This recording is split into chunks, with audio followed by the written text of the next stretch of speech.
બોટાદના આમ આદમી પાર્ટીના ધારાસભ્ય ઉમેશભાઈ મકવાણાએ પત્ર લખીને કમોસમી વરસાદ મુદ્દે ખેડૂતોને વળતર ચૂકવવા બાબતે મુખ્યમંત્રીને લખ્યો પત્ર।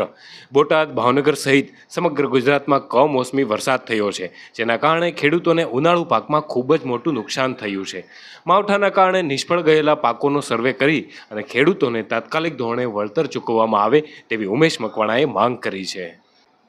આમ આદમી પાર્ટીના બોટાદ વિધાનસભાના ધારાસભ્ય અને ભાવનગર લોકસભાના ઉમેદવાર ઉમેશભાઈ મકવાણાએ આજે મુખ્યમંત્રીને પત્ર લખ્યો હતો।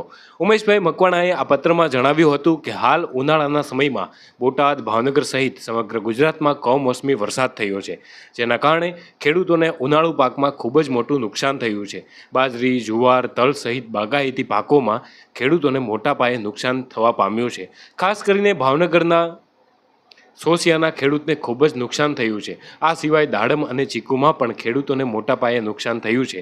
ત્યારે આ તમામ ખેડૂતોને યોગ્ય વળતર ચૂકવવામાં આવે તેવી ધારાસભ્ય ઉમેશભાઈ મકવાણાએ મુખ્યમંત્રીને પત્ર લખીને માંગ કરી છે।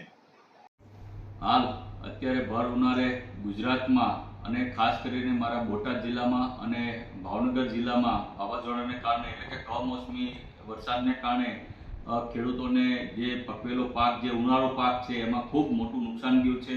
બાજરી હોય, જુવાર હોય, તલ હોય અને બાગાયતી પાકોમાં પણ ખૂબ મોટું નુકસાન ગયું છે। ખાસ કરીને મારા ભાવનગરના ખેડૂતોમાં જે સોસિયાના જે ખેડૂતો જે છે એને કેરીમાં ખૂબ મોટું નુકસાન ગયું છે, દાડમમાં, ચીકુમાં પણ નુકસાન ગયું છે। ત્યારે માનનીય મુખ્યમંત્રીશ્રીને મેં એક લિખિત લેટર લખ્યો છે, જેમાં માંગ કરી છે કે આ જે ખેડૂતો જે છે એને ખૂબ મહેનત કરી ઉનાળો પાક પક્યો હોય ત્યારે જ્યારે આ વાવાઝોડાને કારણે પાક નિષ્ફળ ગયો છે તો પાકનું સર્વે કરી અને એનું વળતર ચૂકવવામાં આવે તેવી માંગ કરી છે। સાથોસાથ ગુજરાતમાં અન્ય જિલ્લાઓમાં પણ આ સર્વે કરી અને ખેડૂતોને વળતર ચૂકવવામાં આવે તેવી માનનીય મુખ્યમંત્રીશ્રીને એક ધારાસભ્ય તરીકે હું માંગ કરું છું।